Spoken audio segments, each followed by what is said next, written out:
ہم وہی کہیں گے جو ہمارا دین ہم کو بتاتا ہے.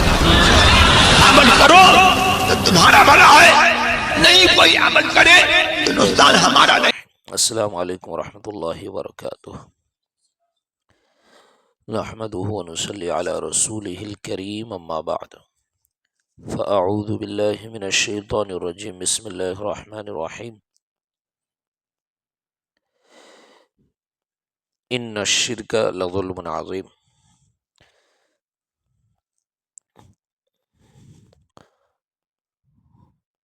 قال الله تعالى في موضع آخر افتؤمنون ببعض الكتاب وتكفرون ببعض. صدق الله العلي العظيم وصدق رسوله النبي الأمين المتين الكريم ونحن على ذلك لمن الشاهدين والشاكرين والحمد لله رب العالمين. رب اشرح لي صدري ويسر لي أمري واحلل عقدة من لساني يفقهوا قولي. إن الله وملائكته يصلون على النبي يا أيها الذين آمنوا صلوا عليه وسلموا تسليما.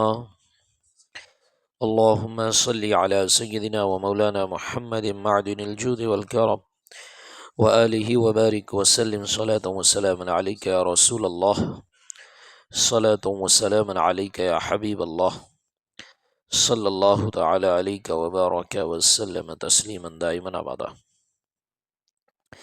عزیزان ملت اسلامی، رفیقان گرامی، گزشتہ ہفتہ آپ نے شرک سے متعلق کچھ ضروری بات، شرک کی تعریف اور اسی کے ساتھ ساتھ اللہ تبارک و تعالی کی صفات ذاتیہ سے متعلق آپ نے سماعت فرمایا.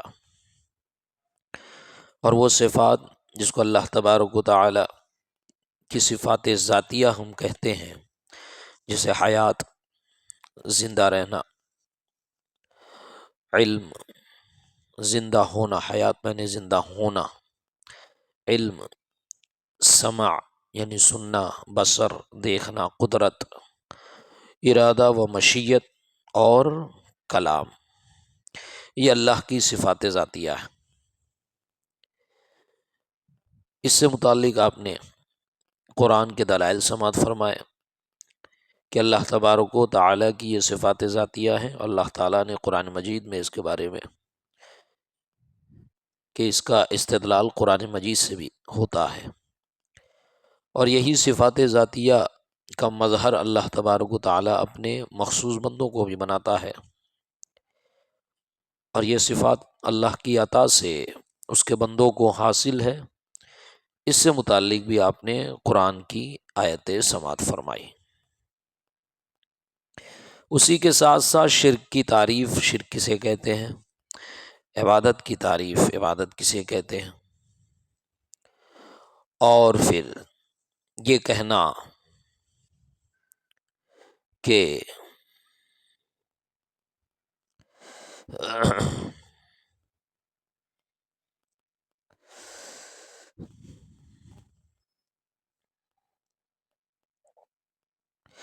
جو شخص کسی کے لیے خدا کی یہ خاص صفات، خدا کی یہ خاص صفات، حیات، علم، سمع، بصر، ارادہ، مشیت اور کلام، یہ خاص صفات، جو شخص کسی کے لیے خدا کی یہ خاص صفات ثابت مانے، خواہ اس کے دینے سے مانے، وہ مشرک ہے. یعنی کہ اگر اس کا عقیدہ یہ ہے کہ اللہ تبارک و تعالی نے اپنی یہ صفات کا مظہر اپنے مخصوص بندوں کو بنایا ہے، تب بھی شرک ہے. تو یہ بھی آپ نے سماعت فرمایا کہ یہ عقیدہ غلط، اور یہ عقل کے بھی خلاف ہے، قرآن کے بھی خلاف ہے نا. کہ آپ دیکھیں کہ آپ اور ہم زندہ ہیں، ہمارے اندر حیات ہے، اور ہم اپنے سے زندہ نہیں، اللہ کے دینے سے زندہ ہیں. اللہ نے ہم کو زندہ رکھا ہے، ہمیں حیات دی ہے. اگر اس عقیدے کو تسلیم کر لیا جائے تو گویا ہمارا زندہ رہنا یہ خود ایک شرک ہے. تو کیا کریں، مر جائیں؟ ہم سنتے ہیں، ہم دیکھتے ہیں، ہم بات کرتے ہیں، یہ ساری چیزیں جو ہے یہ خدا کی صفات ذاتیہ ہے. لیکن خدا نے اپنے بندوں کو عطا فرمائی نا، ہم بھی زندہ ہیں، لیکن ہمارے زندہ رہنے میں، خدا کے زندہ رہنے میں زمین آسمان کا فرق ہے، ہمارے سننے میں، خدا کے سننے میں زمین آسمان کا فرق ہے، ہمارے دیکھنے میں، اس کے دیکھنے میں زمین آسمان کا فرق ہے، ہمارے ارادہ و مشیت اور اس کے ارادہ و مشیت میں زمین آسمان کا فرق ہے، ہمارے کلام اور اس کے کلام میں زمین آسمان کا فرق۔ ہم کلام کے لیے محتاج ہیں، زبان کے، منہ کے، جسم کے، پھیپھڑے کے، قوت گویائی کے، پھر اس کے ساتھ ساتھ تکلم پر قدرت کے، پھر اس کے ساتھ ساتھ لینگویج کے۔ بچہ جب چھوٹا ہوتا ہے تو وہ کچھ سیکھتا ہے تب بولتا ہے نا، اگر اس کو کچھ سکھایا ہی نہیں جائے تو وہ پانی کو پانی کیسے بولے گا، وہ کھانے کو کھانا کیسے بولے گا، وہ ابا کو ابا کیسے بولے گا؟ وہ کوئی لینگویج سیکھتا ہے، جو لینگویج جو بچپن سے سیکھتا ہے اسی کو کہتے ہیں اس کی مادری زبان۔ تو خدا تعالیٰ ان تمام چیزوں سے پاک ہے۔ تو ہمارے اندر جو دیکھنے، بولنے کی، کلام کرنے کی صلاحیت ہے، اس میں اور خدا تعالیٰ کے کلام میں زمین آسمان کا فرق۔ وہ الفاظ سے پاک، سمجھ میں آئی بات؟ وہ صوت سے پاک، وہ تمام چیزوں سے پاک ہے، اس کا کلام کلام نفسی ہے۔ یہ ایک بحث ہے علم کلام کی۔ تو اگر ان کے اس عقیدے کو مان لیا جائے تو دنیا کا ہر انسان دیکھتا ہے، بولتا ہے، سنتا ہے، زندہ ہے نا؟ تو گویا کہ سب کے سب مشرک ہو گئے، سارے مسلمان مشرک۔ تو کوئی بھی عقل مند انسان جس کے پاس تھوڑی بھی عقل ہوگی وہ ان کو غلط سمجھنا آسان سمجھے گا بنسبت اس کے کہ ساری دنیا کے مسلمانوں کو کافر مشرک مانے، اور پھر خود ان کا یہ عقیدہ قرآن کے خلاف، کہ قرآن خود کہہ رہا ہے کہ ہم مردوں سے زندوں کو نکالتے ہیں، زندہ سے مردوں کو نکالتے ہیں،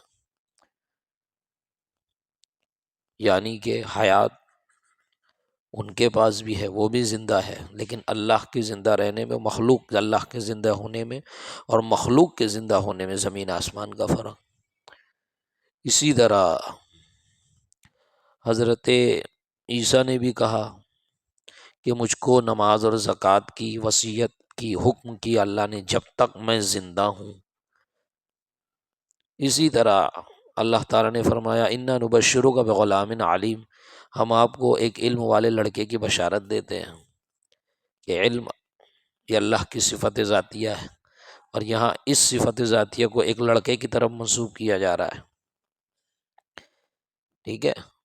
اسی طرح سمع و بصر انا خلقنا الانسان من نطفۃ امشاج نبتلیہ فجعلناہ سمیعا بصیرا، بے شک ہم نے آدمی کو پیدا کیا ملی ہوئی منی سے کہ وہ اسے جانچے تو اسے سنتا دیکھتا کر دیا، سمیع اور بصیر، سمیعا بصیرا، یہ انسان کے لیے قرآن نے خود موجود ہے، اور سمیع و بصیر کا صیغہ استعمال کیا جو اللہ کی صفت ذاتیہ ہے نا۔ تو خود ان کا یہ عقیدہ قرآن کے خلاف ہوا کہ نہیں ہوا؟ فرق تو ماننا پڑے گا، فرق مانیں گے جبھی مسلمان نا۔ یہ اللہ کی قدرت میں، ہماری قدرت میں زمین آسمان کا فرق۔ تو ارادہ، مشیت، قدرت، کلام، اس سے متعلق بھی آپ نے سماعت فرمایا۔ پھر عبادت کی تعریف سماعت فرمائی، سجدہ سے متعلق کچھ ضروری باتیں سماعت فرمائی۔ پھر اب یہاں سے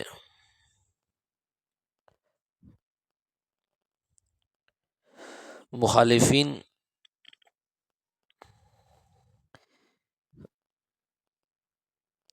یہ بھی کہتے ہیں کہ اب بعض مخالفین یہ کہتے ہیں کہ اگر بندے کے لیے فطری اور معمولی قدرت مانی تو شرک نہ ہوگا، بندے کے لیے فطری اور معمولی یعنی نیچرل طاقت اور قدرت مانی تو یہ شرک نہیں ہوگا۔ ہاں اگر غیر معمولی اور ما فوق الفطرت، جو فطرت کے سے بھی اوپر ہو، جو عقل میں نہ آئے، جو لاجک میں نہ آئے، ما فوق الفطرت قوت مانی تو مشرک ہوگا۔ اس پر ہمارا کلام یہ ہے کہ اولاً یہ تفریق یعنی یہ ڈفرینس کہ اس طرح مانے تو شرک نہیں، اس طرح مانے تو شرک۔ فطرت کے مطابق مانے تو شرک نہیں، فطرت سے بڑھ کر مانے تو شرک۔ یہ ڈفرینس، یہ فرق انہوں نے کہاں سے نکالا؟ کیا قرآن میں یہ فرق موجود ہے؟ حدیث میں یہ فرق موجود ہے؟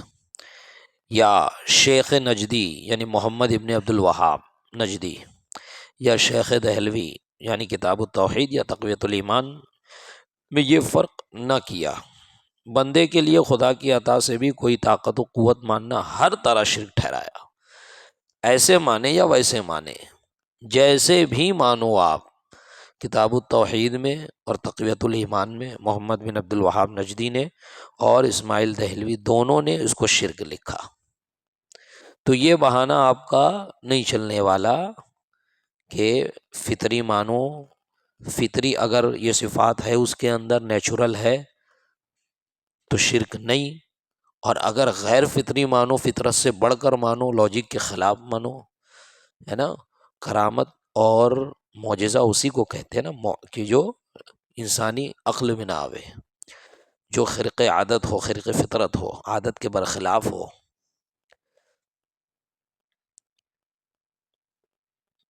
تو یہ تم نے جو تفریق کی، ڈفرینس کیا، یہ کہاں سے نکالا؟ قرآن کی کس آیت سے یا حدیث میں کہاں ذکر ہے؟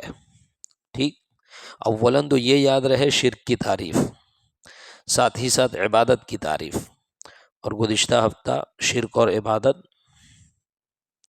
دونوں سے متعلق انہوں نے بحث کی، اور عبادت ہی پہ ابھی بات چل رہی ہے۔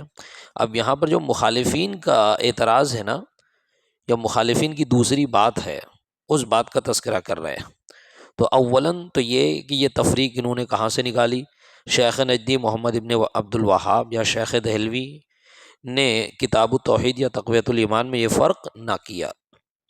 بندے کے لیے خدا کی عطا سے بھی کوئی طاقت و قوت ماننا ہر طرح شرک ٹھہرایا، کہ اگر یہ عقیدہ رکھے کہ غوث اعظم خواجہ غریب نواز کو، نبی پاک صلی اللہ علیہ وسلم کو، انبیاء اولیاء کو اللہ تبارک و تعالیٰ نے یہ طاقت دی ہے، تب بھی شرک۔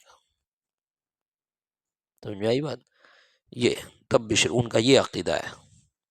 تو آپ کا یہ کہنا کہ فطری اور غیر فطری، یہ تو اس کے خلاف ہوا نا۔ سمجھ میں آئی بات؟ اسی لیے ہمارے علامہ مشتاق احمد نظامی خطیب مشرق کہا کرتے تھے کہ نادان بولتا ہے پر سمجھتا نہیں، دیوبندی بولتا ہے پر سمجھتا نہیں۔ ثانیاً یعنی دوسرا، یہ ان کا استدلال جن آیات سے ہے ان میں یہ فرق نہیں ہے نا۔ جن آیات سے آپ استدلال کرتے ہو، یہ لوگ جو آیتیں پیش کر کے مسلمانوں پر شرک و کفر کا فتویٰ لگاتے ہیں، ان آیات میں تو یہ ڈفرینس ہے ہی نہیں کہ اس طرح مانو تو شرک، اس طرح مانو تو شرک نہیں۔ ان کا استدلال جن آیات سے ہے ان میں بھی یہ فرق نہیں۔ قسم اول کی آیات میں یہی ہے کہ ساری قوت اللہ ہی کے لیے ہے نا،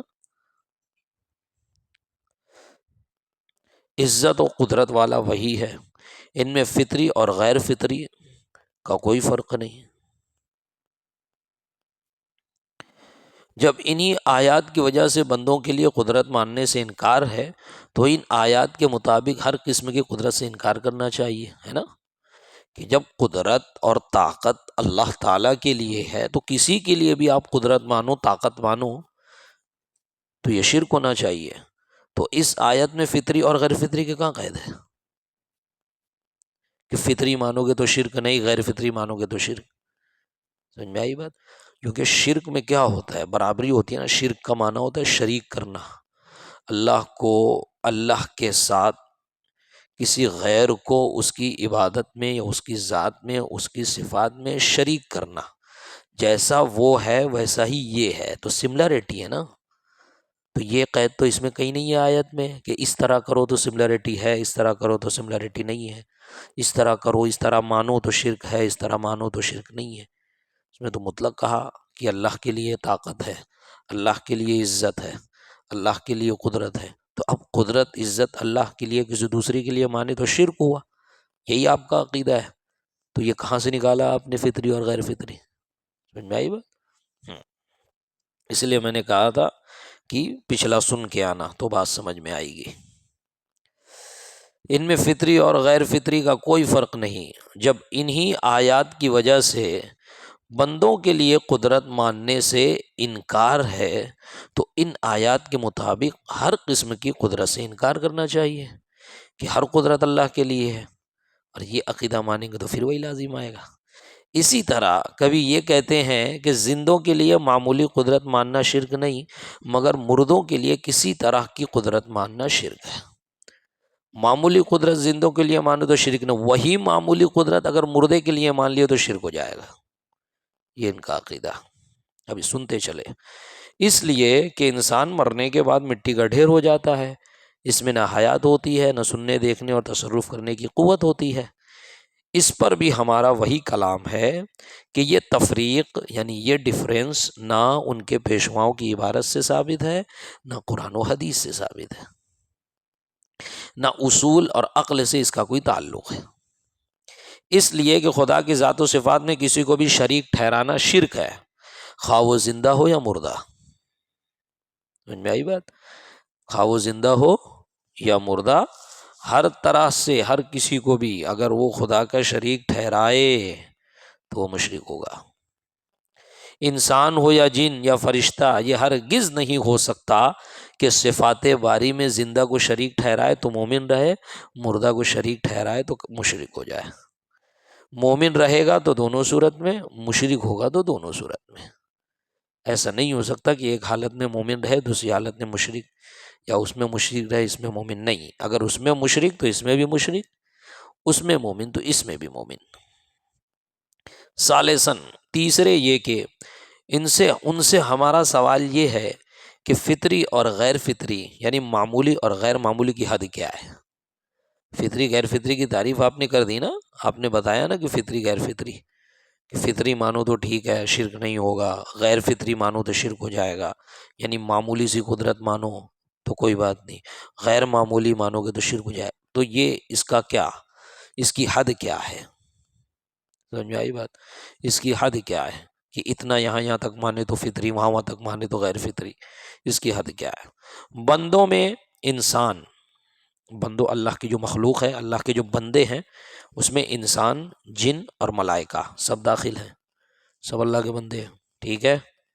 مگر کسی کے لیے ایک کام خرق عادت ہے، یعنی عادت کے خلاف ہے، نیچر کے خلاف ہے، غیر فطری اور غیر معمولی ہے، اور دوسرے کے لیے وہی کام عادی اور فطری ہے اور معمولی ہے نا؟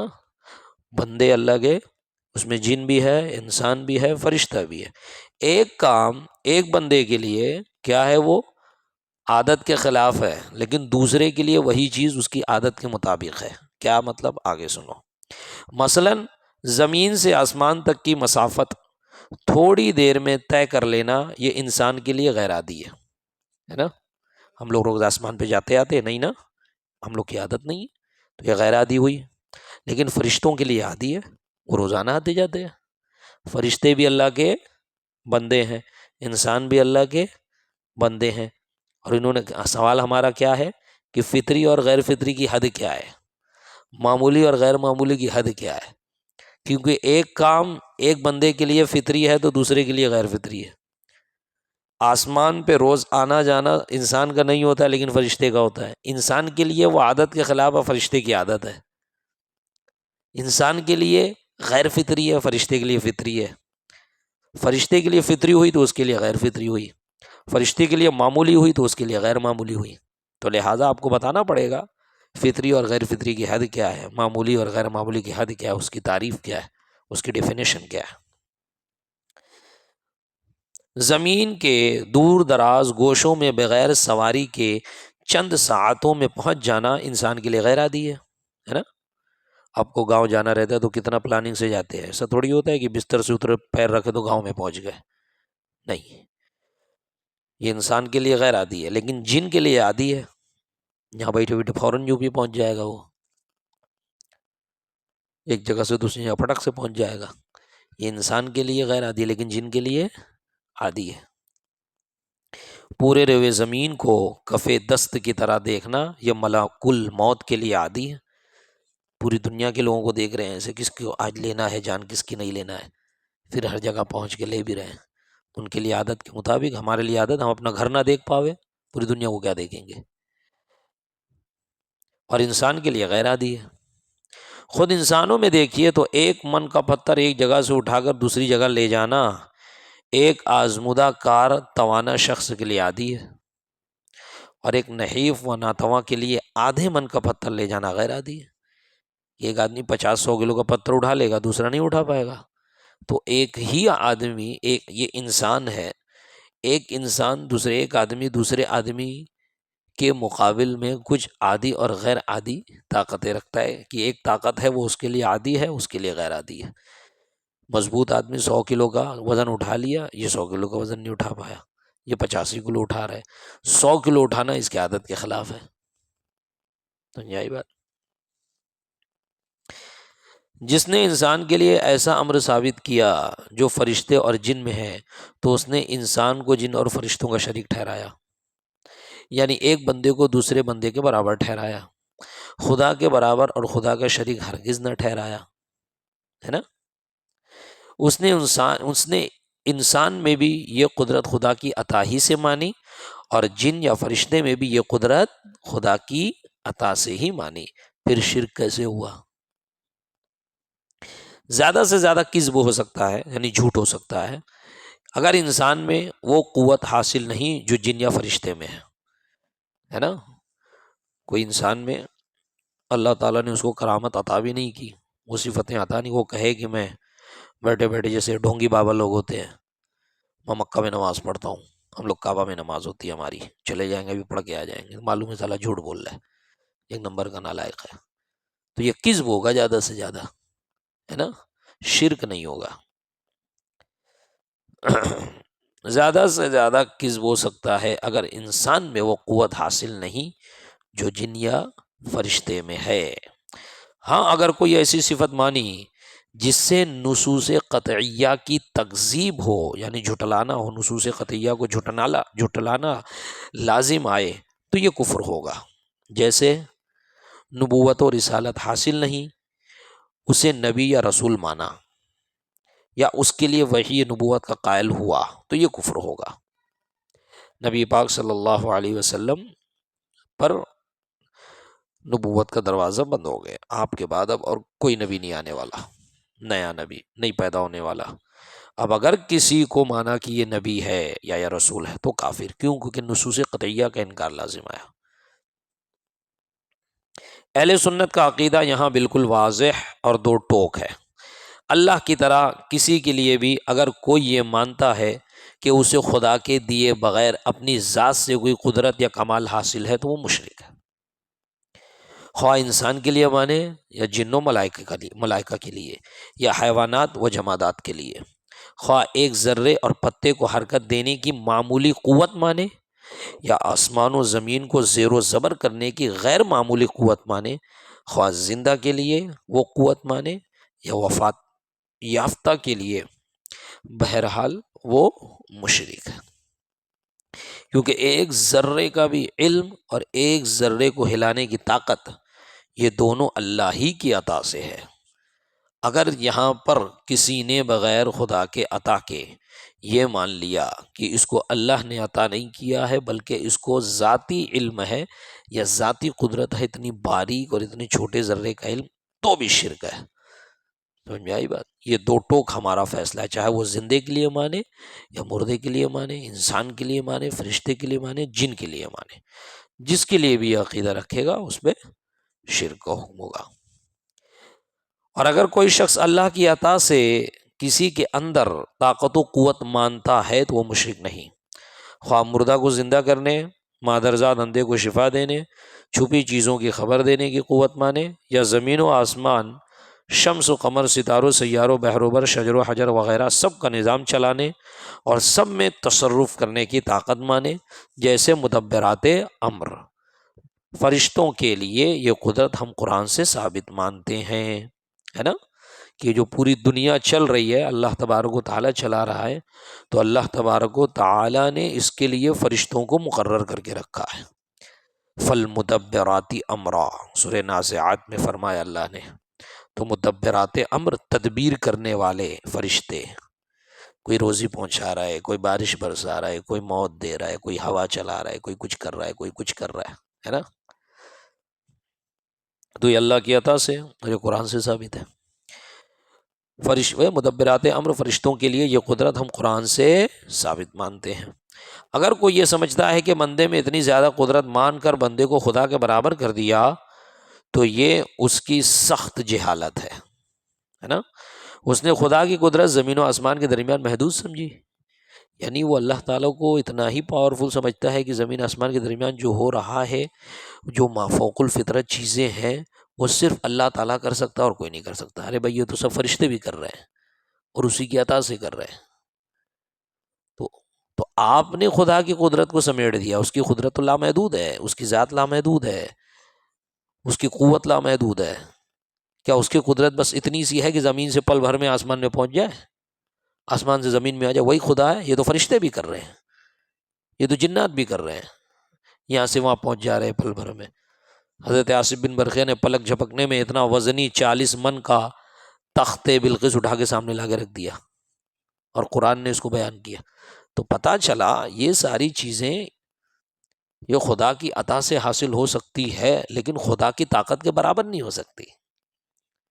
خدا کی طاقت، خدا کی قوت اس سے بھی پرے ہے، اس سے بھی بلند ہے نا؟ تو اسی لیے کہا کہ اس نے خدا کی قدرت زمین و آسمان کے درمیان محدود سمجھی، جبکہ اللہ کی قدرت غیر متناہی اور لامحدود ہے۔ بندے کی قدرت عطائی، خدا کی قدرت ذاتی۔ بندے کی ہر صفت بلکہ اس کی ذات بھی حادث ہے، خدا کی ذات و صفات قدیم ہے نا؟ حادث و قدیم کا معنی پچھلے ہفتے میں نے بتایا۔ بندے کی صفت اور ذات جائز الفنا، یہ بندے کی جو صفت ہے، دیکھنے کی صفت، بولنے کی صفت، سننے کی صفت، چلنے کی صفت، یہ جائز الفنا ہے، یعنی اس کا فنا ہونا ممکن ہے، آج نہیں تو کل فنا ہو جائیں گے، ہے نا؟ اور اس کی ذات بھی ایک دن فنا ہو جائے گی، ہم مر جاتے ہیں، زمین کے نیچے چلے جاتے ہیں۔ خدا کی ذات و صفات واجب البقا، اس کی ذات اور اس کی صفات کو کبھی فنا نہیں، اس کا عدم محال ہے، اس کا نہ ہونا محال ہے۔ سمجھ میں آئی بات؟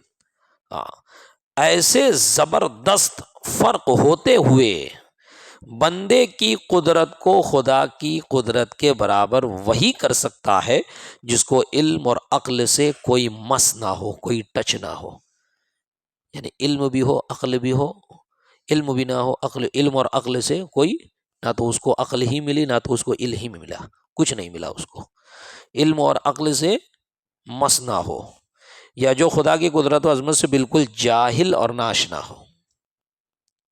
سمجھ میں آئی بات؟ اب ہم یہاں بندوں کو بعطائے الہی، یعنی اللہ کی عطا سے ما فوق الفطرت اور خارق عادت قوت حاصل ہونے کے کچھ دلائل پیش کرتے ہیں تاکہ بات تشنا نہ رہے۔ ما فوق الفطرت اور خارق عادت، کہ فطرت کے خلاف اور عادت کو توڑنے والی، عادت سے پرے، جس کو ہم کہتے ہیں کہ لاجک جس میں نہیں بیٹھتی، ایسی قوت اور طاقت اللہ تعالیٰ اپنے بندوں کو عطا فرماتا ہے، وہ ہم قرآن سے ثابت کرتے ہیں۔ قرآن کریم میں حضرت عیسیٰ علیہ السلام کا یہ قول مذکور ہے، انی اخلق لکم من الطین کہیۃ الطیر فانفخ فیہ فیکون طیرا باذن اللہ وابرئ الاکمہ والابرص واحیی الموتى باذن اللہ وانبئکم بما تأکلون وما تدخرون فی بیوتکم۔ میں تمہارے لیے مٹی سے پرند کی مورت بناتا ہوں، پھر اس میں پھونک مارتا ہوں تو فوراً وہ پرند ہو جاتی ہے اللہ کے حکم سے۔ مٹی پہ آپ صورت بناتے، یہی بات، ایک روایت میں چمگادڑ بناتے، اس میں پھونک مارتے تو وہ اڑ جا، کس سے ہوتی؟ اللہ کے حکم سے۔ اور میں شفا دیتا ہوں مادرزاد اندھے اور سفید داغ والے کو، اور میں مردے جلاتا ہوں اللہ کے حکم سے، اور تمہیں بتاتا ہوں جو تم کھاتے ہو، جو اپنے گھروں میں جمع کر کے رکھتے ہو۔ پرندوں کو پیدا کرنا، مادرزاد اندھے کو شفا دینا، برس والے کو ٹھیک کرنا، کوڑی کو ٹھیک کرنا، مردوں کو زندہ کرنا اور غیب کی خبریں دینا، یہ سب غیر معمولی اور خارق عادت امور ہیں، ہے نا، اور سیدنا عیسیٰ علی نبینا علیہ الصلاۃ والتسلیم کو حاصل ہے۔ امام بخاری نے تاریخ میں اور طبرانی عقیلی، ابن نجار، ابن عساکر اور ابو القاسم اصبہانی نے عمار بن یاسر رضی اللہ تعالی عنہ سے روایت کیا، انہوں نے کہا کہ میں نے رسول اللہ صلی اللہ علیہ وسلم کو فرماتے ہوئے سنا ہے کہ اللہ کا ایک فرشتہ ہے جسے اللہ تعالیٰ نے تمام مخلوق کی باتیں سننے کی قوت بخشی ہے، وہ قیامت تک میری قبر کے پاس کھڑا رہے گا اور جو بھی مجھ پر درود بھیجے گا وہ مجھ پر پیش کرے گا۔ علامہ زرقاری نے شرح مواہب میں اور علامہ مناوی نے شرح جامع صغیر میں فرمایا کہ اللہ نے اس فرشتے کو مخلوق کی آواز سننے کا حاسہ یعنی ایسی قوت عطا فرمائی ہے کہ وہ جن و انس وغیرہ میں سے ہر مخلوق کی بات سننے پر قادر ہے، اور مناوی نے اتنا اور زیادہ کیا ہے، چاہے جس جگہ بھی ہو وہاں کھڑے کھڑے وہ سن لیتا ہے، وہیں کھڑے کھڑے وہ سن لیتا ہے۔ ہندوستان سے کون کس زبان میں درود پڑھ رہا ہے، پاکستان سے کون پڑھ رہا ہے، افغانستان سے کون پڑھ رہا ہے، امریکہ سے کون پڑھ رہا ہے، مغرب سے کون پڑھ رہا ہے، مشرق سے کون پڑھ رہا ہے، شمال جنوب جہاں سے بھی پڑھے، ٹھیک ہے۔ مخلوق کے لیے اس طرح کی قوت کا ثابت کرنا وہابیہ کے نزدیک شرک ہے، تو ان کے گمان کے مطابق اللہ اور رسول، روایت کرنے والے صحابی و محدثین، شرح کرنے والے علماء و مفسرین، سب کے سب ایک مخلوق میں اس قوت کا اعتقاد رکھنے کے سبب شرک کے مرتکب ہوئے کہ نہیں ہوئے نا؟ تو اب بتائیں، یہ ایک روایت کو سامنے رکھے، اس ایک آیت کو سامنے رکھے اور ان کے گندے عقیدے کو سامنے رکھے جو شرک شرک شرک شرک کا فتویٰ لگاتے رہتے ہیں کہ ان کے نزدیک ہر چیز شرک ہے، تو بتائیں کون بچے گا؟ اب دوسرا دیکھیں، حضرت سلیمان علیہ السلام کے واقعہ میں مذکور ہے، واقعہ جو بھی میں نے بیان کیا اس کو قرآن کی زبانی سن لے۔ قال یا ایھا الملأ ایکم یأتینی بعرشها قبل ان یأتونی مسلمین قال عفریت من الجن انا آتیک بہ قبل ان تقوم من مقامک وانی علیہ لقوی امین قال الذی عنده علم من الکتاب انا آتیک بہ قبل ان یرتد الیک طرفک فلما رآہ مستقرا عنده قال هذا من فضل ربی۔ حضرت سلیمان علیہ السلام نے فرمایا اپنے درباریوں سے، اے درباریوں، تم میں کون ہے جو اس کا تخت میرے پاس لے آئے؟ کس کا؟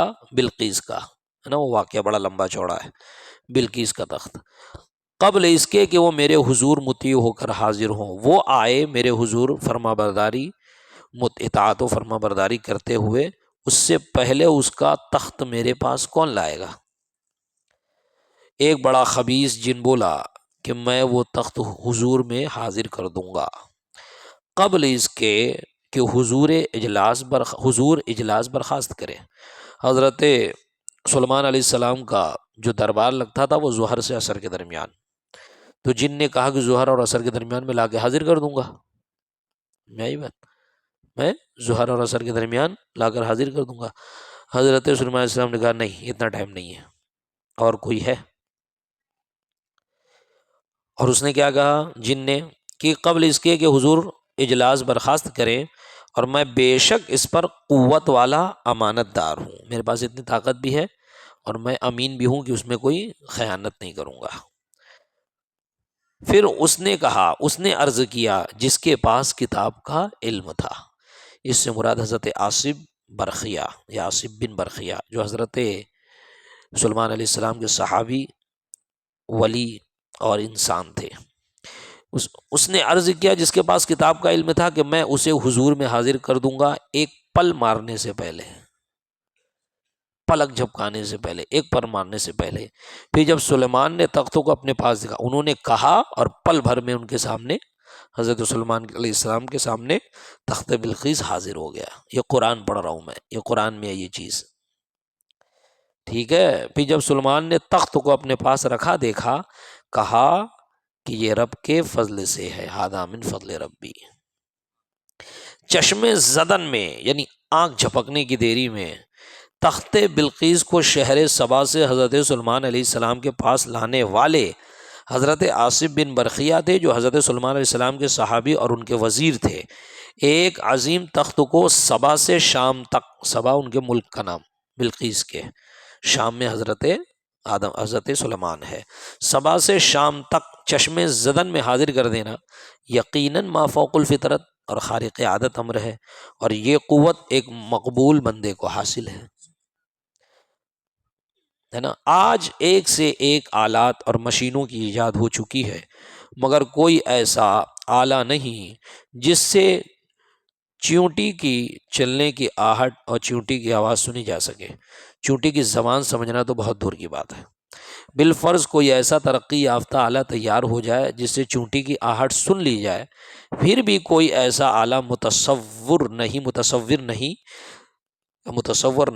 جس سے جس سے اس کی زبان سمجھی جا سکے۔ زور زور سے چیخنے چلانے والے چرند و پرند موجود ہیں جن کی آوازیں ہم شب و روز سنتے رہتے ہیں، مگر کوئی ایسا آلہ ایجاد نہ ہو سکا جو ان کی زبان سے آشنا کرا سکے۔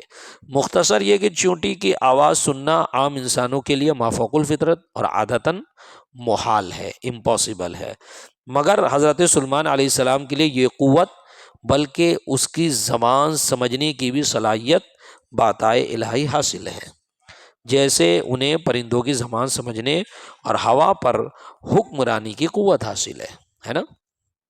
یہ حضرت سلیمان علیہ السلام کو پوری دنیا کا بادشاہ بنایا گیا۔ پوری دنیا کا بادشاہ کیسا؟ امریکہ کی طرح پاورفل، یا منت کرے وہاں منت کرے، نہیں، پوری دنیا، آسمان پہ بھی چل رہے ہیں، جن پہ بھی چل رہی ہیں، انسانوں پہ بھی چل رہی ہیں، جانوروں پہ بھی چل رہی ہیں، بادلوں پہ بھی چل رہی ہیں، فرشتوں پہ بھی چل رہی ہیں، ہواؤں پہ بھی ان کی حکومت چل رہی ہے۔ پرند کی باتیں سمجھ رہے ہیں، جانوروں کی باتیں سمجھ رہے ہیں، ان سے بات بھی کر رہے ہیں، ان کو حکم بھی دے رہے ہیں، ایسی ان کی حکومت۔ سمجھ میں آئی بات؟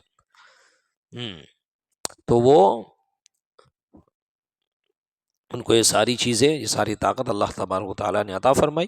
قرآن کریم میں ہے حتیٰ اذا اتوا علی وادی النمل قالت نملۃ یا ایھا النمل ادخلوا مساکنکم لا یحطمنکم سلیمان وجنودہ وہم لا یشعرون فتبسم ضاحکا من قولها۔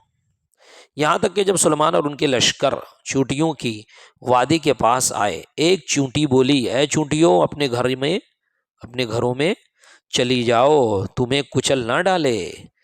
سلیمان اور ان کے لشکر بے خبری میں، تو وہ اس کی بات سے مسکرا کر ہنسا۔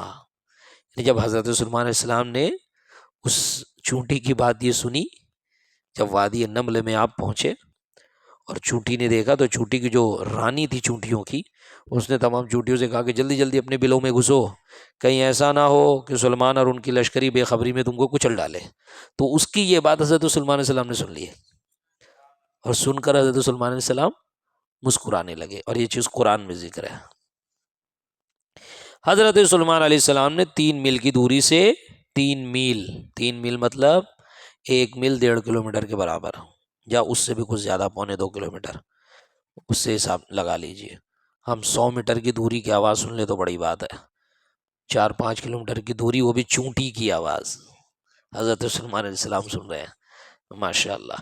حضرت سلیمان علیہ السلام نے 3 میل کی دوری سے نہ صرف یہ کہ چونٹی کی آواز سنی، بلکہ اس کی بات بھی سمجھی اور رب کی نعمت کا شکر بھی ادا کیا، جیسا کہ اسی آیت میں آگے ذکر ہے۔ وقال ربی اوزعنی ان اشکر نعمتک التی انعمت علی وعلی، اس طرح کر کے حضرت سلیمان علیہ السلام نے اللہ کا شکر ادا کیا کہ تو نے مجھے یہ نعمتیں عطا کی۔ حضرت سلیمان، ہاں، واضح رہے کہ اہل سنت کے نزدیک سرکش جنوں اور انسانوں کے سوا کائنات کی ہر شے رب جلیل پر ایمان رکھتی ہے اور اس کی تسبیح کرتی ہے۔ قرآن کریم میں ہے وَإِن مِّن شَيْءٍ إِلَّا يُسَبِّحُ بِحَمْدِهِ وَلَٰكِن لَّا تَفْقَهُونَ تَسْبِيحَهُمْ، ہر چیز اس کی حمد کے ساتھ اس کی پاکی بیان کرتی ہے، مگر تم ان کی تسبیح نہیں سمجھتے۔ تسبیحہم میں ہم جمع عاقل کی ضمیر سے ہر چیز کا صاحب عقل و معرفت ہونا بھی ظاہر فرما دیا۔ اسی طرح ہر چیز کا ہمارے رسول صلی اللہ علیہ وسلم کی رسالت پر بھی ایمان ہے، اور وہ ساری خلقت اور سارے جہانوں کے لیے رسول بنا کر بھیجے گئے ہیں۔ یعنی دنیا میں ہر چیز اللہ کی حمد و بیان کر رہی ہے، ٹھیک، ہر چیز، چاہے وہ، ہاں، ہر چیز، اور یہ ہم جمع جو ہے یہ عاقل کی ضمیر سے ہر چیز کا صاحب عقل و معرفت ہونا بھی ظاہر فرما دیا کہ ہر چیز صاحب عقل اور معرفت یعنی اتنی سمجھ رکھتی ہے کہ کہ اللہ تعالیٰ کی تسبیح بیان کی جائے، اور ہر چیز اللہ کی تسبیح بیان کر رہی ہے۔ اور اسی طرح ہر چیز کا ہمارے رسول صلی اللہ علیہ وسلم کی رسالت پر بھی ایمان ہے، اور وہ ساری خلقت اور سارے جہانوں کے لیے رسول بنا کر بھیجے گئے ہیں۔ قرآن میں ہے تبارک الذی نزل الفرقان علی عبدہ لیکون للعالمین نذیرا، بڑی برکت والا ہے وہ کہ جس نے اتارا قرآن اپنے بندے پر جو سارے جہان کو ڈر سنانے والا ہو۔ مسلم شریف کی حدیث میں، حدیث صحیح میں ہے، میں ساری مخلوق کی جانب رسول بنا کر بھیجا گیا، ارسلت الی الخلق کافہ، میں ساری مخلوق کی طرف کی جانب رسول بنا کر بھیجا گیا۔ حضرت یعلا بن مرہ رضی اللہ تعالیٰ عنہ سے طبرانی وغیرہ کی روایت ہے، سرکار فرماتے ہیں ہر چیز یہ جانتی ہے کہ میں اللہ کا رسول ہوں مگر سرکش جن اور انسان۔ صدق اللہ جل جلالہ و رسولہ صلی اللہ تعالیٰ علیہ وسلم۔ اللہ کی ذاتی صفت ہے یدبر الامر، بات سمجھ میں آئی یہاں پہ کہ یہ کہنا چاہ رہے ہیں کہ ہر چیز یہ اللہ تعالیٰ کی حمد بیان کرتی ہے اور ہر چیز جانتی ہے، اس لیے چونٹی بھی جان گئی کہ جو آ رہی ہیں وہ سلیمان علیہ السلام ہیں، اللہ کے نبی ہے، اور اللہ نے ان کو یہ قوت عطا فرمائی ہے۔ اور اسی لیے چونٹی نے بھی کیا کہا کہ کہیں سلیمان اور ان کی لشکری بے خبری میں تم کو کچل نہ دے، جان بوجھ کے نہیں۔ کتنی ہوشیار چونٹی تھی، آج کے دیابنا وہابی سے تو بہت ہوشیار تھی، ہے نا، ان سے تو بہت ہوشیار تھی وہ، تو کتنا کیا کہا کہ کہیں بے خبری میں کچھ چلنا دے۔ تو وہی فرما رہے ہیں کہ یہ ان لوگ کو بھی اتنی عقل ہوتی ہے، جانتے ہیں کہ، اور ان تمام کی طرف نبی پاک نے فرمایا میں رسول بنا کر بھیجا گیا، اور ہر چیز نے نبی پاک پہ ایمان لایا۔ ہر چیز یہ جانتی ہے کہ میں اللہ کا رسول ہوں مگر سرکش جن اور انسان، ہے نا، جن و انس، انہی کا تو حساب ہونا قیامت میں، سمجھ آئی بات؟ ہاں، حساب تو کچھ جانوروں کا بھی ہوگا لیکن جنت و دوزخ ان کو نہیں۔ جیسے کوئی بیل، کوئی سینگ والا جانور بغیر سینگ والے کو مار دیا تو کل بروز قیامت اس کو سینگ دی جائے گی، اس کو مارا جائے گا، پھر وہ مارے گا، پھر دونوں مٹی ہو جائیں گے، بات ختم۔ ٹھیک، اللہ تعالیٰ کی ذاتی صفت ہے یدبر الامر، وہ امر کی تدبیر فرماتا ہے، مگر فرشتوں کے لیے بھی اس نے یہ صفت ثابت کی ہے۔ ارشاد ہے فالمدبراتی امرا، پھر کام کی تدبیر کرنے والے۔ تدبیر امر کے تحت زمین و آسمان کے سارے کام آتے ہیں۔ بندوں کے لیے نظام عالم کی تدبیر کا اس بات خود قرآن کریم میں موجود ہے۔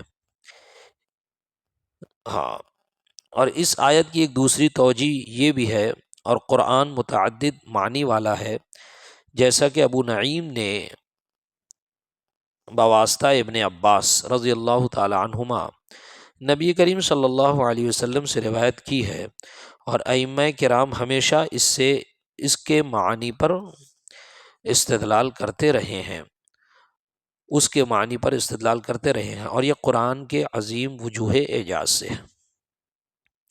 یعنی اس عبارات کا مطلب اتنا سمجھ لیجئے آپ کہ قرآن کو اللہ تبارک و تعالیٰ نے متعدد معانی پر اتارا، اور ایسا نہیں کہ ایک معنی دوسرے معنی کے خلاف ہو، ایک معنی، بلکہ یہ اس کے وجوہ اعجاز سے ہے۔ اعجاز کا معنی بلند شان بھی لے سکتے ہیں آپ، یا یہ سمجھے کہ لوگوں کو عاجز کرنے کے لیے، یہ اعجاز یہاں شان کی بات ہے۔ یہ قرآن کی عظیم وجوہ اعجاز ہے کہ قرآن کی عظمت ہے کہ اس کا ایک ایک لفظ، ایک ایک معنی کی کئی تفسیر ہوتی ہے۔ اب یہاں پر جو فالمدبرات امرا ہے نا، تو یہاں مراد کیا ہے کام کرنے اور تدبیر کرنے والے۔ تو یہ کون ہے؟ فرمایا یہ فرشتے۔ اب اس کی تفسیر میں اور اسی کی علامہ بیضاوی نے سورہ والنازعات میں ذکر کردہ صفات کی ایک دوسری توجیہ کرتے ہوئے فرمایا، جس کا ترجمہ یہ ہے، یا یہ صفات نفوس فاضلہ کے ہیں۔ بدن سے جدائی کے وقت یہ روحیں بہت زیادہ سختی کے ساتھ جسموں سے کھینچی جاتی ہیں۔ یہ اغراق النازع فی القوس سے ماخوذ ہے۔ اس میں اس بات کی جانب اشارہ ہے کہ غرقن یہ اغراق کا مصدر ہے بحذف زوائد، پھر وہ روحیں عالم ملکوت کی جانب روانہ ہوتی ہیں اور فضائے بسیط میں تیرتے ہوئے حظائر قدس کی طرف تیزی سے پرواز کرتی ہیں، پھر اپنے شرف اور قوت کے باعث مدبرات امر سے ہو جاتی ہیں۔ یہ انسان کی روحوں کی بات ہو رہی ہے، وہ انسان جو وہ روحیں جو شرف والی ہے، سمجھے، جو عزت و شرف والی ہے، جس کو اللہ تبارک و تعالی نے وہ شرف اور وہ قوت عطا فرمائی ہے۔ تو یہ مسلمان کی ایسی روحیں، یا فرمایا صفات نفوس فاضلہ کی ہیں، یہ صفات نفوس فاضلہ کی ہیں۔ تو کہنے کا ان کا مقصد یہ ہے کہ مدبرات امر سے مراد جو فرشتے ہیں نا، جو دنیا میں سارے نظام سنبھال رہے ہیں، جن کو مدبرات امر کہہ رہا ہے قرآن، تو یہ روحیں جا کے ان کے ساتھ شامل ہو جاتی ہیں، پانی برسانے میں، رزق دینے میں ان کے ساتھ شامل ہو کے بندوں کی مدد کرتی ہے۔ سمجھائی بات؟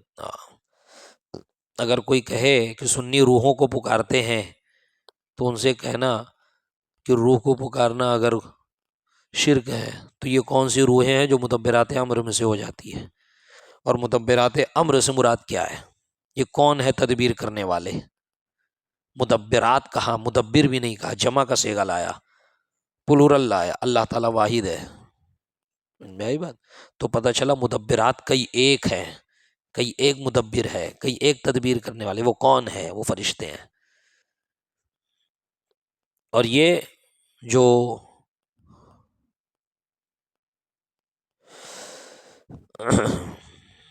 یہاں پر تفسیر بیضاوی میں فرمایا، وہ یہ فرمایا کہ یہ روحیں مدبرات امر میں سے ہو جاتی ہے، ان کے ساتھ شامل ہو جاتی ہے، پھر ان کے ساتھ وہ سارے کام، وہ امور انجام دیتی ہے۔ ہاں، اب دیکھیں یہاں پہ اسماعیل دہلوی کے جد امجد، یعنی کہ شاہ ولی اللہ محدث دہلوی علیہ رحمت والرضوان، ان کی بات سنیں، پھر انشاءاللہ یہ ہمارا درس مکمل ہو جائے گا، پھر آسان باتیں ہیں، جس کا ترجمہ یہ ہے حجت اللہ البالغہ۔ یہ تصنیف ہے شاہ ولی اللہ محدث دہلوی کی۔ جب موت آتی ہے تو روح کا تعلق جسم سے ختم ہو جاتا ہے، منقطع ہو جاتا ہے، کٹ جاتا ہے، اور وہ اپنی اصل کی طرف لوٹ جاتی ہے نا، کیونکہ روح موت آتی ہے تو جسم مرتا ہے نا، روح تھوڑی مرتی، اور جسم بھی کم کے مرنے کا مطلب یہ ہے کہ اس سے روح نکال لی گئی، ورنہ آپ دیکھو تو یہ روح یہ جسم یہ دونوں ملے تو زندگی، اس کو ان کا اتحاد زندگی، اور ان کو اختلاف، ان کو الگ الگ کر دو تو موت۔ اپنی جگہ یہ بھی صحیح سالم، اپنی جگہ یہ بھی صحیح سالم ہے نا۔ ہم جسم ہی کو دفناتے ہیں نا کہ اب اس سے روح نکل گئی تو مر گیا، ایسا تھوڑی ہے جس کا انتقال ہو جاتا ہے وہ غائب ہو جاتا ہے، ایسا نہیں ہوتا نا۔ ہاں، تو روح اپنی جگہ باقی ہے، بس وہ جسم میں تھی پھر وہاں سے نکال لی گئی، سمجھ میں آ رہی بات؟ ہاں، اور پھر اپنی اصل کی طرف لوٹی، کیونکہ کہیں سے آئی ہے نا، یہ روح کہیں سے آئی ہے نا، وہیں جا رہی ہے واپس، تو جب نکلتی ہے تو اپنی اصل کی طرف لوٹ جاتی ہے، پھر فرشتوں کے ساتھ لاحق ہو کر انہی میں سے ہو جاتی ہے، اور فرشتوں کی طرح الہام اور ان کے کاموں میں کوشش کرتی ہے۔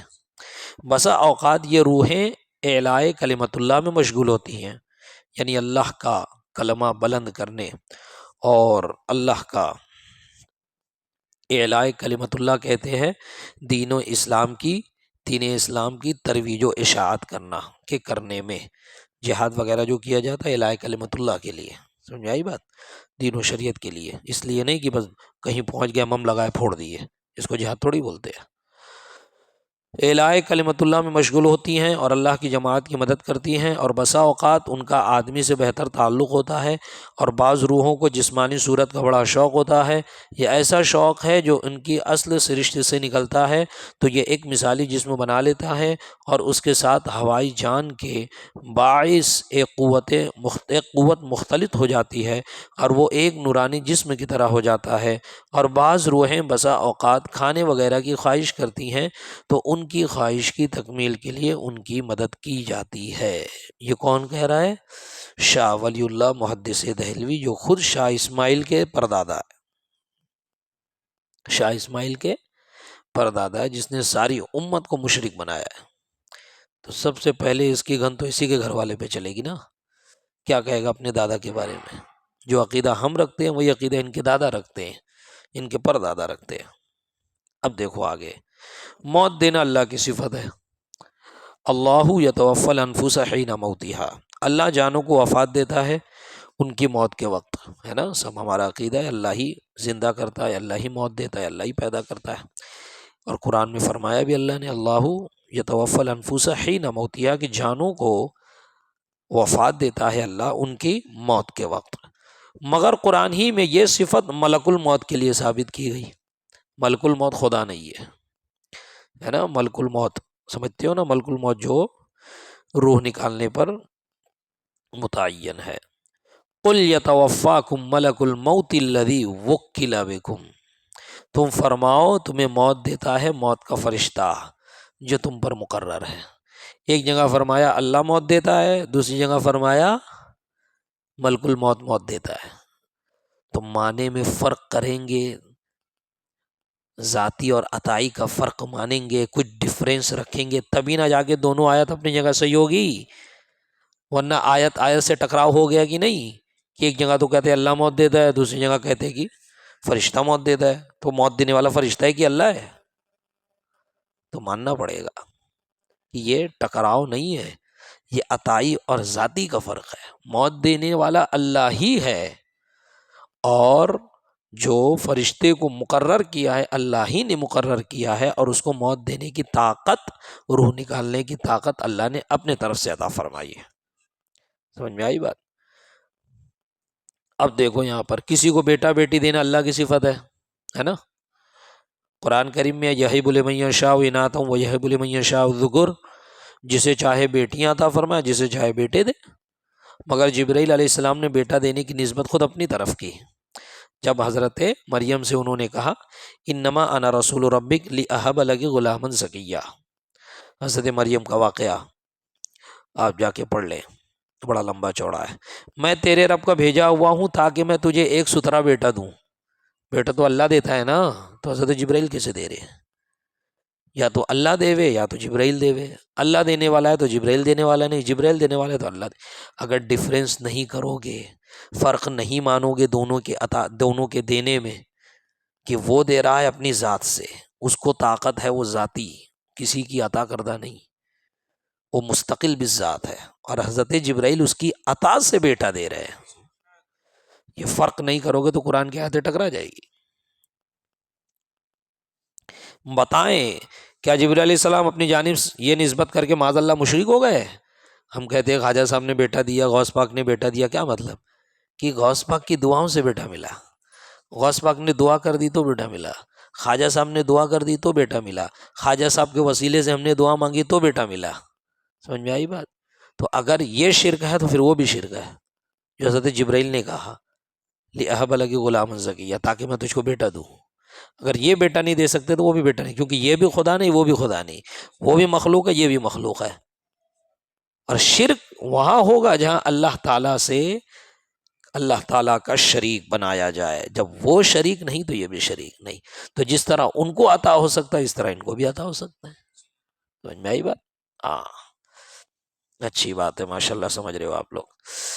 اور قرآن نے ان کے شرک کو بلا انکار برقرار رکھا، کسی طرح کا کوئی انکار قرآن نے نہیں کیا کہ اس طرح مانو تو شرک نہیں، اس طرح مانو تو شرک، یہاں مانو تو شرک نہیں، وہاں مانو تو شرک ہے۔ گنیش کی پوجا مندر میں جا کے کرو تو شرک نہیں، یہاں سے بیٹھ کو پکارو تو شرک۔ ان کی لاجک لگاؤ گے نا تو ایسے ہی آڑے تیڑے نتیجے نکلیں گے۔ ہاں، خود بھی پھر انکار کر دیں گے، نہیں میں مسلمان، معاذ اللہ کہیں گے اپنے آپ کو، وہ تو ہے ہی نہیں، سب کچھ انکار کر بیٹھیں گے اپنا۔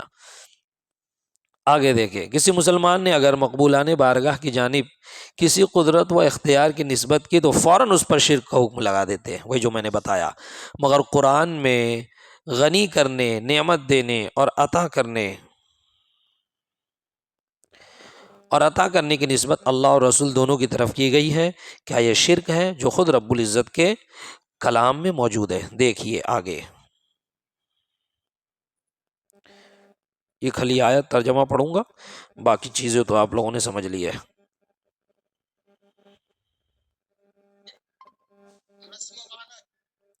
میری بھی کلاس شروع ہو گئی ہے، جلدی جانا ہے مجھے۔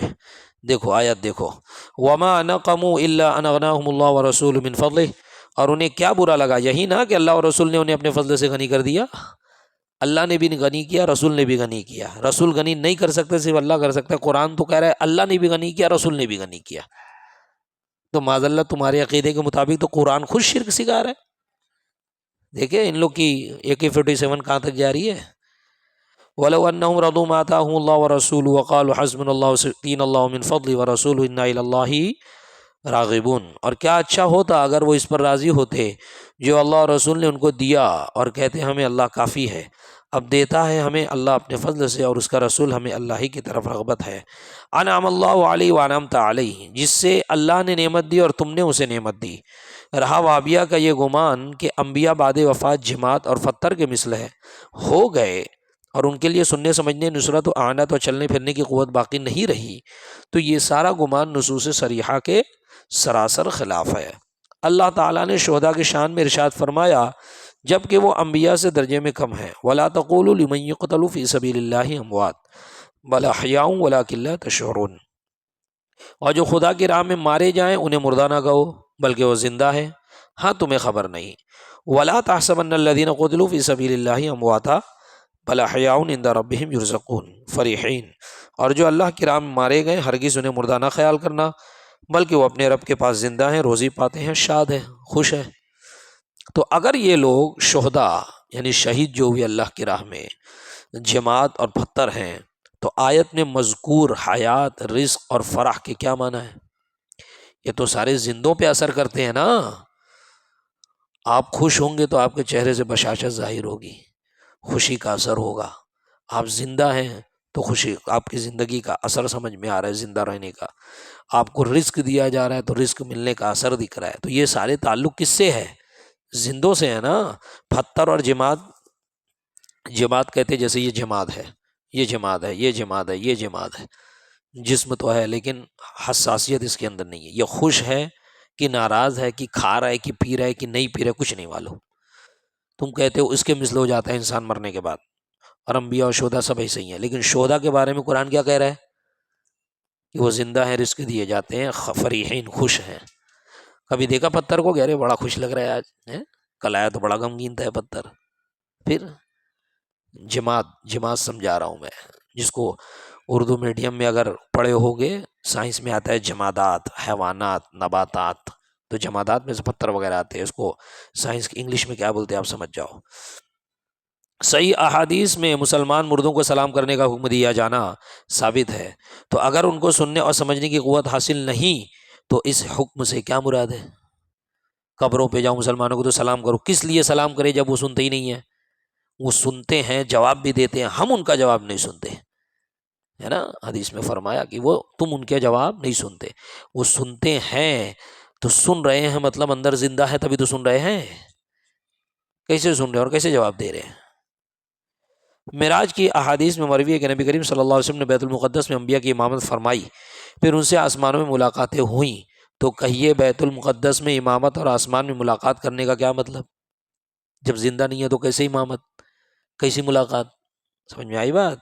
کیا نبی کریم صلی اللہ علیہ وسلم نے مردوں اور پتھروں کی امامت فرمائی تھی اور انہی سے آسمانوں میں ملاقاتیں کی تھی، یا زندوں کی امامت فرمائی تھی جو با اختیار ہیں اور عالم ملکوت میں چلنے پھرنے کی ایسی عظیم قوت رکھنے والے ہیں کہ کسی وقت وہ روئے زمین پر رہیں اور دوسرے لمحے آسمان کی بلندیوں میں سیر کریں؟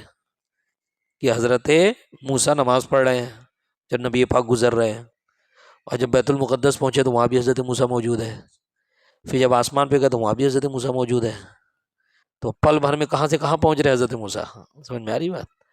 علیہ السلام، علی نبینا علیہ الصلوۃ والتسلیم۔ اور اس کا کیا مطلب ہے کہ حضرت موسیٰ علیہ السلام نے ہمارے نبی علیہ السلام سے ملاقات کی اور رات دن میں 50 وقت کی نماز کے حکم میں تخفیف کرانے کا مطالبہ کیا۔ اگر معاذ اللہ حضرت موسیٰ علیہ السلام مردہ ہیں تو ملاقات کیسی، اور سوال کیسا؟ اور اگر رسول اللہ صلی اللہ علیہ وسلم امت کے لیے سفارش کرنے اور امر الہی میں گفتگو کرنے پر قادر نہیں تو کیسے آپ نے امت کے خاطر تخفیف صلاۃ کی سفارش کی؟ اور امر الہی میں گفتگو کرنے پر قادر نہیں تو کیسے آپ نے امت کے خاطر تخفیف صلاۃ کی سفارش کی؟ اور اس معاملے میں بار بار اپنے رب سے مراجعت کی، یہاں تک کہ 50 میں سے صرف 5 نمازیں باقی رہ گئیں، یا بخاری و مسلم کی احادیث و دیگر کتب صحائح و حسان سب اساطیر الاولین ہیں، یعنی پہلوں کی کہانیاں ہیں، اگلوں کی بے سر و پا داستانیں ہیں جن کو بیان کر کے محدثین نے کھلواڑ کیا ہے۔ کیا کہنا چاہ رہے ہو؟ یعنی تمہارا ایک عقیدہ اس سے پوری بنیاد ہل گئی، پوری اسلام کی بیخکنی ہو گئی، پوری بنیاد ہل گئی اس کی۔ جیسا کہ فرقہ اہل قرآن کا خیال ہے، کوئی مسلمان ان بے شمار حدیثوں کو رد کرنے کی جرت نہیں کر سکتا، جیسے اس بات کی جرت نہیں کر سکتا کہ دور صحابہ سے لے کر آج تک کی تمام امت مسلمہ کو مشرک، کافر اور ایمان و شرک کے معنی سے بے خبر کہے کہ ان کو پتہ ہی نہیں ایمان کیا، مشرک کیا، ایمان کیا اور شرک کیا ہے۔ ہاں وہابیہ دین پر صحابہ پر اور عام مسلمانوں پر، بلکہ انبیاء و رسول پر، حتیٰ کہ اللہ جل جلالہ پر بڑے جری اور دلیر ہیں، لہٰذا ان سے بعید نہیں کہ تمام مخلوق کو بلکہ خود خالق کو بھی مشرک شمار کرے۔ وَإِلَى اللَّهِ الْمُشْتَكَى، اور اللہ ہی کی بارگاہ میں شکایت ہے۔ میں مختصر کلام کرنا چاہتا تھا مگر سلسلہ دراز ہوتا گیا۔ علماء اہل سنت کی کتابوں میں مزید تفصیلی بحثیں موجود ہیں، ان کی حضرت کی کتاب ہے حدوث الفتن و جہاد اعیان السنن میں بھی کچھ دلائل و ابحاث ذکر کیے ہیں، اور یہ کتاب ہندوستان میں رضا اکیڈمی اور المجمع الاسلامی مبارک پور سے شائع ہو چکی ہے۔ آپ چاہے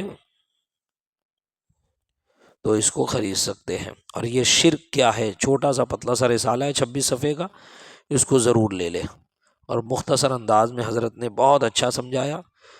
اور آپ چاہیں تو کتاب کو PDF میں سامنے رکھ کے YouTube پہ سن سکتے ہیں، اس سے بھی سنیں گے تو جہاں جہاں جو معنی مفہوم سمجھ میں نہیں آئے گا آپ سن کر اس سے سمجھ سکتے ہیں۔ ٹھیک ہے، اللہ تبارک و تعالیٰ کی بارگاہ میں دعا ہے مولا کریم ہمارے اس درس کی محفل کو اپنی بارگاہ میں قبولیت کا درجہ عطا فرمائے۔ مولا کریم ہمارے اس درس کی محفل کو ہم سب کے لیے کل بروز قیامت ذریعہ نجات بنائے۔ مولا کریم ہم نے یہاں پر جو کچھ درس دیا اسے یاد رکھنے، اس پر عمل کرنے، اس کو دوسروں تک پہنچانے کی توفیق رفیق عطا فرمائے۔